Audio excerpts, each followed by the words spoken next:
everyone. Welcome to Calamasa Insider. I am Will Koval, City Manager for the City of Calamasa, and this is the original Pass Area City podcast coming to you since May of 2023. It is researched, produced, hosted, and edited by me, and only me. It is usually recorded in one take, although it took me a couple of takes to get this one started. But once I'm started, I keep going. And if I screw up, I screw up. So you hear it all. It's minimally edited. This actually keeps the costs down and lets other staff focus on providing services to you. And as we talked about before, we have a small staff that wears multiple hats. Their only commitment to the podcast is to occasionally come on as a guest. So as you know, I sometimes have guests on the show. And so that's their obligation to the podcast. But other than that, it's just me. I do the research for it. I write up my script for it, and then I come in and record it. And so what you hear is what you get. And, that's part of working in a small town and, doing a lot with a little. And, one of the things that, one of the reasons that I started this podcast is I have a passion for this kind of thing. And so I enjoy it. I've done it before, all the way back to my college days where I worked at the college radio station, did some of the Cal State Fullerton baseball games even. So that was a lot of fun.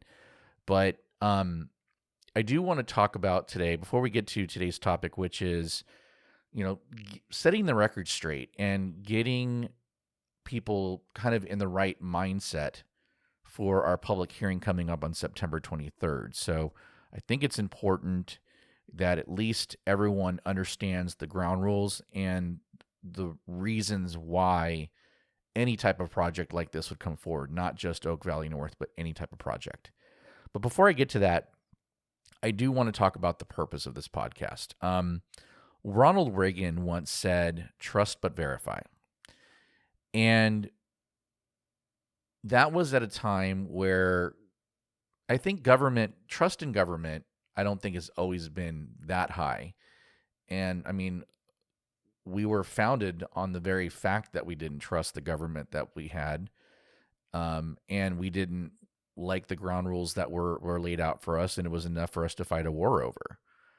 And so there's always been skepticism of government, even into the early days of this country and on into today. Social media, I think, has driven how our political discourse has gone, because people have a voice more so than ever before. I mean, who would have thought 20 years ago the city of Calamasa, being small and a humble city, would have a podcast that, if I do say so myself, sounds pretty professional. It sounds like it could have been recorded at a studio, or on at least studio grade equipment. But, because of that, and because, quite frankly, there have been incidents where people do bad things in government, and every time that happens, it takes trust down a couple of notches. And so, nowadays it seems that trust is low and the verification is usually not taken at face value. And in local government, transparency has become a buzzword. And I almost don't like it, because it has become like a buzzword and not something meaningful anymore. I think that term has been eroded in terms of what it really means.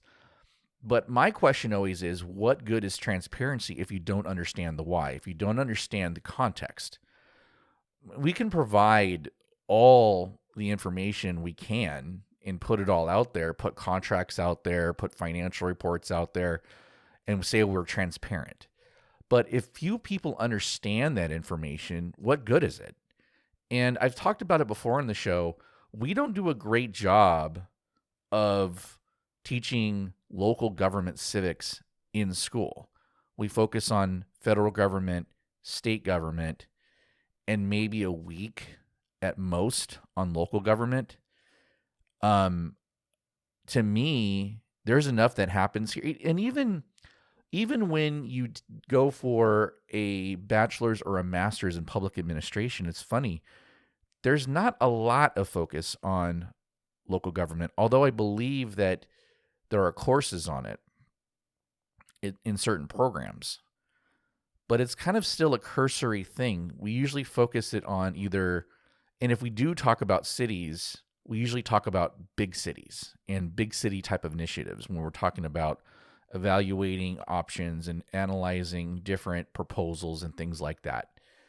So if we don't understand the why, if you don't understand the why, I can provide all the information to you I want. It's not going to mean anything. So that's the purpose of this podcast. It's not just about Calamasa, although that's our focus and that's where we want to give information. Or I can use things that are happening in our city as an example for how things work in the bigger picture. And the purpose is to further the public's understanding of government processes, of how we work. Because again, we are human beings. We're not this, tight group of shadow figures that, is out to screw people. I mean, that's not what local government's about. Are there certain people that do that? Yeah, and I hate them. I hate them more than you do because they make my job that much harder. Where, here I am, and here we are as a staff and a city council that's trying to do the right thing, trying to do what's best for our city, doing our best to do that honestly and transparently. And I know I hate that word, but that's what we're trying to do. And every time someone does something underhanded, it erodes the trust you have in us, not in that individual.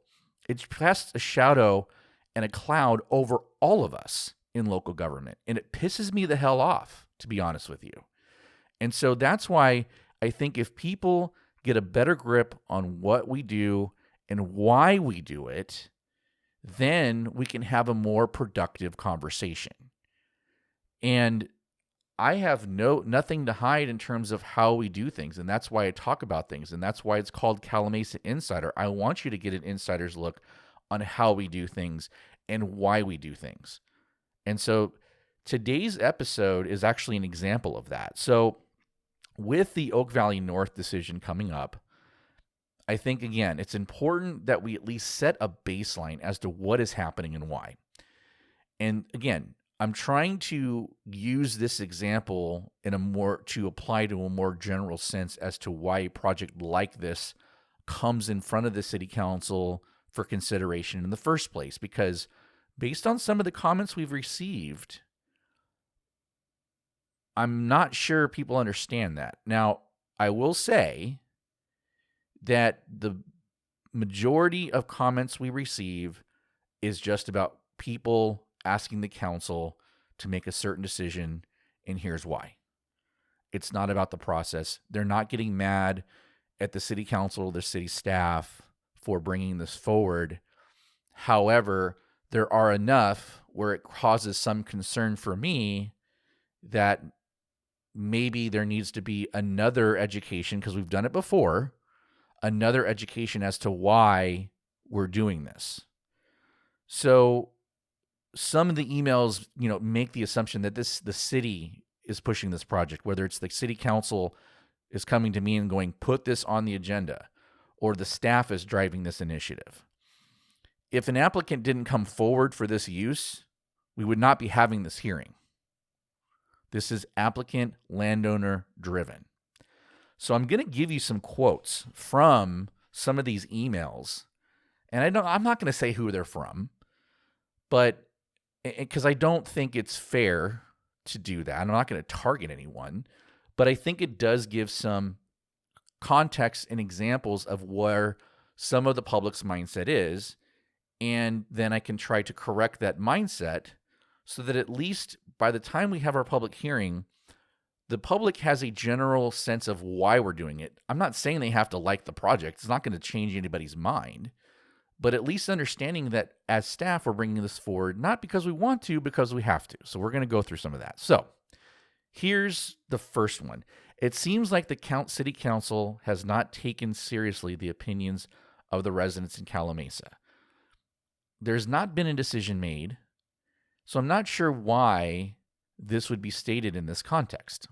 I mean, in this letter, it's applying to this project, and it seems that the city council has not taken seriously the opinions of the residents of Calamasa. Now, maybe they're basing that on previous decisions, and that's what their opinions are.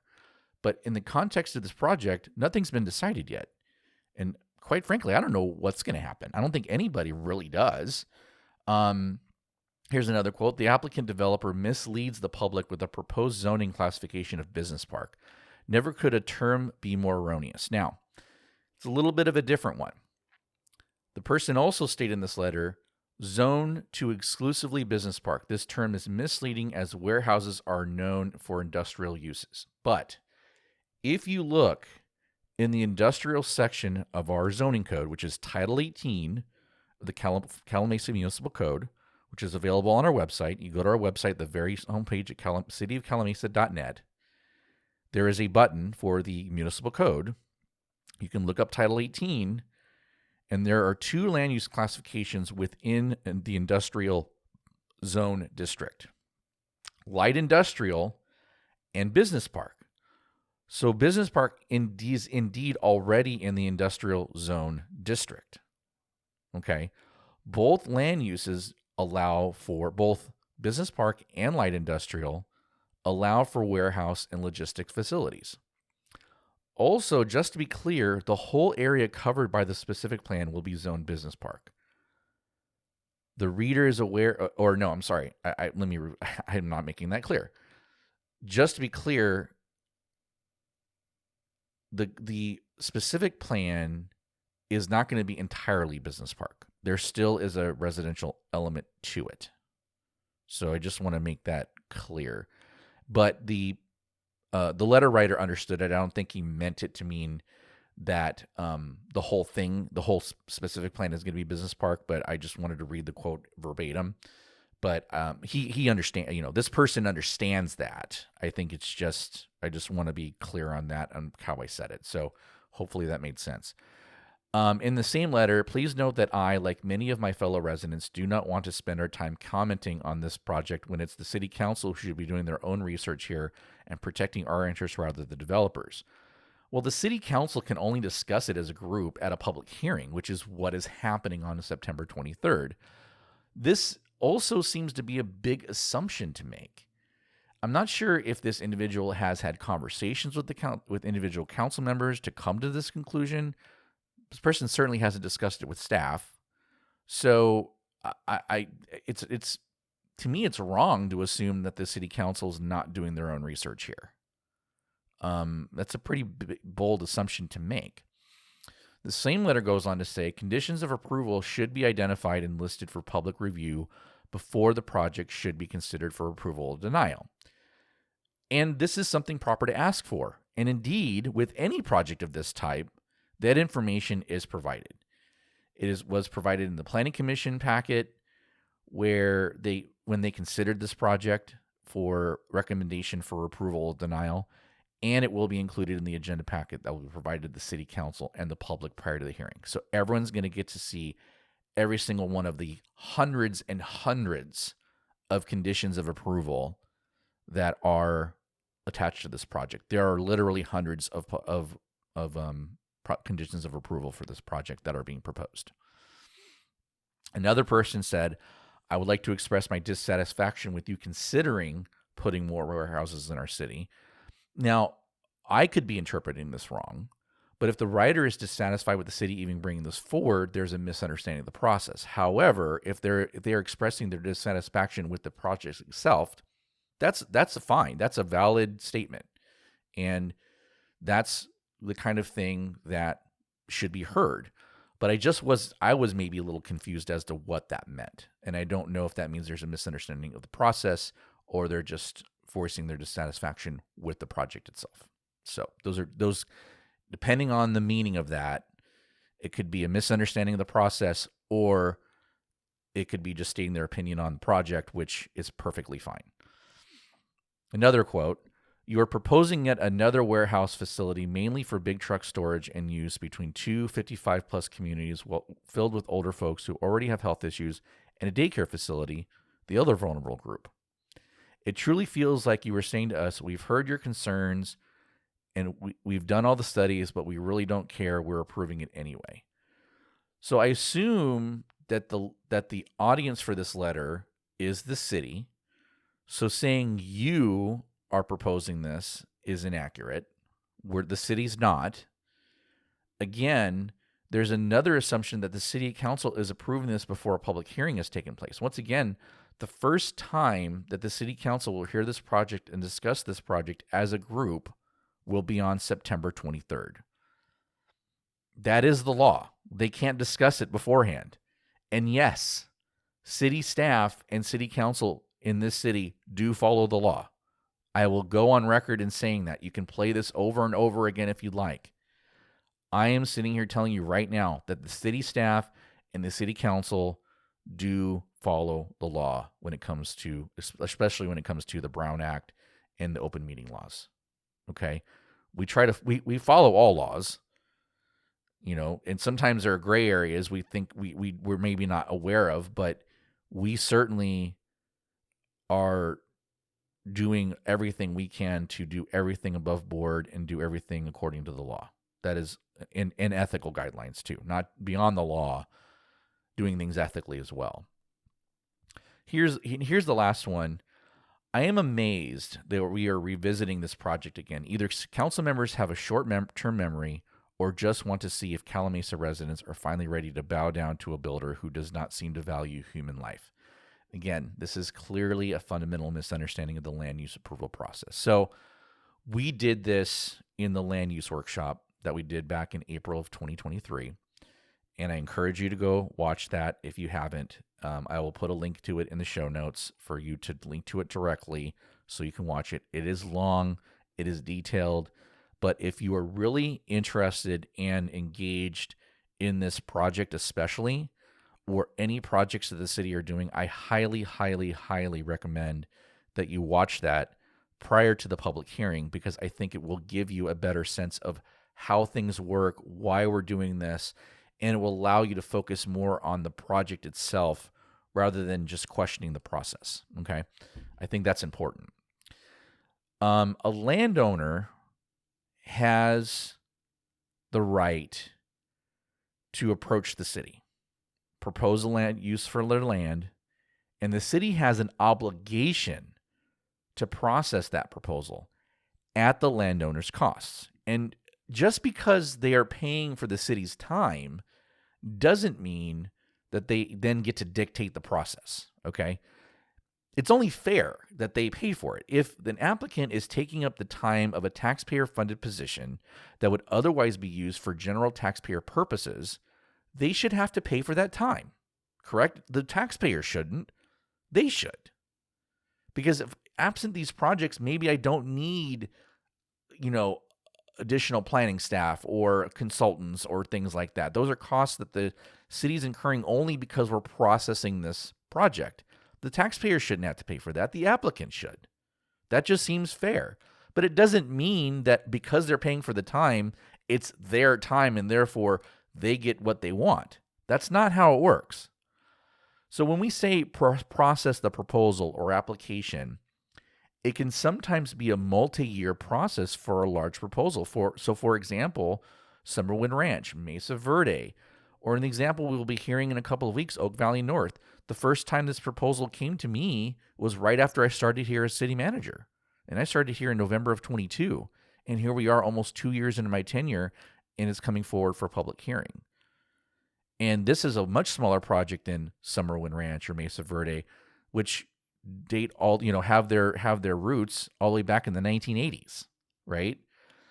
Now, staff in various departments thoroughly review and scrutinize the application, which can be thousands of pages, tables, maps, drawings, etc., right? We review for all sorts of impacts.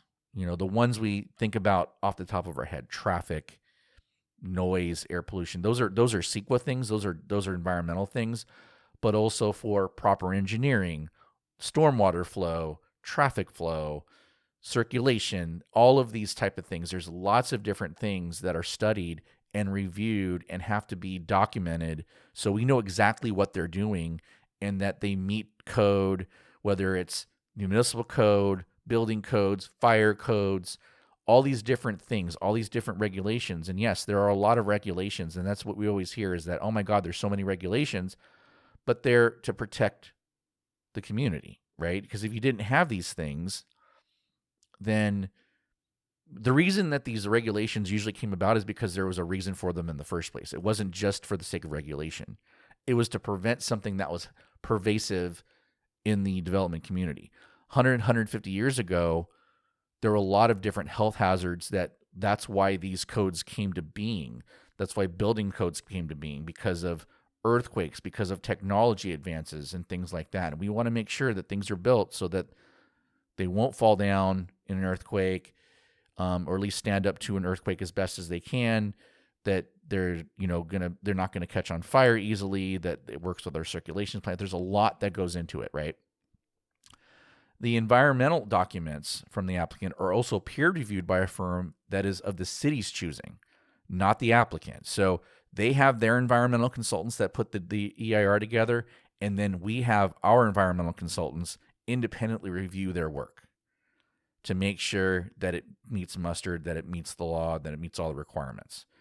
So we don't just rely on the applicant's consultant as gospel. We verify everything. And collectively, staff can spend up to thousands of hours in this review process, thousands, passing documents back and forth with the applicant for corrections and clarifications multiple times. And so by the time an application is brought forward to public hearing, you can rest assured that it has been heavily reviewed and scrutinized by staff. Heavily. But at the end of the day, if in staff's professional opinion, all the boxes of review and scrutiny have been checked, the city is obligated to bring it forward. If we do not do that in good faith, the city would likely be sued by the applicant because their due process rights are being denied, and the applicant would likely prevail. And that would cost the taxpayers, not the applicant. If they have to sue us over us not diligently giving them doing our due diligence and doing it in good faith, the city's taxpayers will pay for it, because that will have to come from city money, which is taxpayer money, which then can't be used for other things. Okay, so that's very, very important that is understood. But in the case of a discretionary action, as long as the applicant gets a fair hearing and process, the city council can ultimately approve or deny the project as they see fit.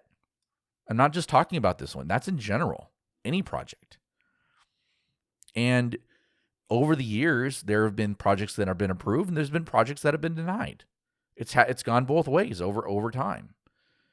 So after doing all of that work and doing all this due diligence and doing all this scrutiny, and believe me, if you were to ask the applicants, they're going to tell you we hold their feet to the fire. We're professional about it, but we're also hard on them because we need to make sure it's right for our community. It is frustrating when members of the public accuse city staff or city council of bringing this forward and not them. It's not whether or not we want to, we have to. And remember, property owners have a lot of rights in this state and in this country. Just because a piece of land is undeveloped does not necessarily mean it's open space. That's the other thing to keep in mind. Every parcel in the city has a zoning designation. Now, some land is zoned as open space, and it's very unlikely that in most cases that will not change, because a lot of that open space that is zoned for open space is already in the ownership of Conservancy. So there are a few examples that aren't. So the golf course, for example, is an open space designation on most of it. However, it's still privately owned. And if the owner wanted to come to the city and do a zone change for that, we'd have to process it. Whether we think that it's a good project or not, we have to process it. We have to bring it forward if that ever gets to fruition. We've had proposals that have never gotten off the ground. We've had a couple of initial meetings with the owners to propose a use, and then we never seem to hear about it again. So we've had those conversations, but we have an obligation though to process those just like we would process any others. But in cases where land is not zoned open space, in other words, it's zoned for development, usually when that happens, except the golf course is the exception to that. The underlying zoning on that does allow for some sort of development. Doesn't always necessarily mean that it's what it's zoned for currently, but they could be asking for a general plan amendment, for example, that they want to change the designation of land from one thing to another. Ironically enough, in the case of Oak Valley North, today it's zoned a mixture of light industrial, business park, and residential, which all that's happening really is they're eliminating the light industrial piece of it and making it all, proposing all business park and changing the size of the residential piece. Those are the two changes that are being made. But most of the land in Oak Valley North's case actually already is zoned for industrial uses. So just a interesting tidbit on that one. And so cities can't simply rezone a property open space unilaterally, which would diminish its value. Obviously, land with an open space designation, there's very limited use of that land, so the economic value of that land goes down, and therefore the value of it goes down. So this would likely bring a case of what's called inverse condemnation. What that is, it's a legal concept and cause for action by a property owner when a governmental entity takes action which damages or decreases the value of private property without taking ownership of the property through the use of eminent domain. So changing the zoning would be an example of that if the zoning change would cause a reduction in value. Okay. So, for example, if the city did take action to change a developable piece of land and change the zoning to open space, it will have the effect of devaluing the land. So if the city wanted to purchase land for open space, which we can do that, we still have to pay at the highest and best use, not at the open zone rate or open space rate, which is whatever the fair market value is based on the existing zoning.